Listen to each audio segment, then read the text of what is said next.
आणि या पावसाचा मुंबईच्या लोकलवर सुद्धा परिणाम झालेला आहे। मध्य रेल्वेची ही वाहतूक सध्या विस्कळीत झाली आहे। तर मुंबईतील पावसाचा लोकलवर परिणाम झालेला आहे। मध्य रेल्वेची वाहतूक साधारणतः 10 ते 15 मिनिटे उशिराने आहे।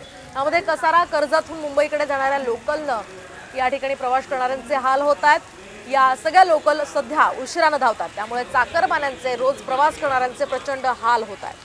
आता खरं तर ही सकाळची वेळ आहे आणि सकाळच्या वेळी मोठी गर्दी स्थानकांवर होत असते आपापल्या कामाच्या ठिकाणी जाण्यासाठी, आणि त्यामुळे या सगळ्या लोकलने प्रवास करणाऱ्या नागरिकांना याचा फटका बसणार आहे।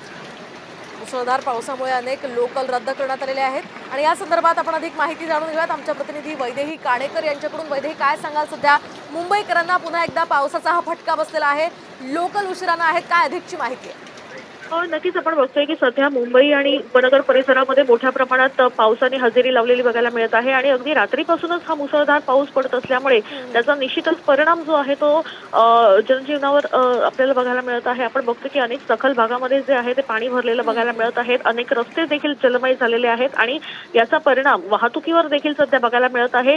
रेल्वे सेवा जी आहे ती आपण बघतो की मध्य रेल्वे 10 ते 15 मिनिटं उशिराने आहेत, पश्चिम रेल्वे जी आहे ती 10 मिनिटं उशिराने आहेत आणि हार्बर रेल्वे जी आहे ती देखील 15 मिनिटं उशिराने चालत असल्याची माहिती मिळते आहे। त्याच्यामुळे एकूण जर बघितलं तर रेल्वे सेवेवर याचा परिणाम झालेला दिसून येतोय। मात्र सखल भागामध्ये पाणी तुंबत असल्यामुळे वाहतूक जी आहे ती देखील काहीशी मंदावलेली आहे। त्याच्यामुळे हायवेनी अनेक जण जे आहेत ते आपल्या कार्यालय जर गाठत असतील तर निश्चितच त्यांना देखील याचा परिणाम सहन करावा लागू शकतो। अगदी नक्कीच धन्यवाद वैदेही दिलेल्या सविस्तर माहितीसाठी। दरम्यान आज असाच पाऊस सुरू राहणार असल्याचाही अंदाज आहे, त्यामुळे मुंबईकरांनी घराबाहेर पडताना या ठिकाणी लोकलचं वेळापत्रक पाहावं, शिवाय काळजीही घ्यावी असं आवाहन केलं जात आहे।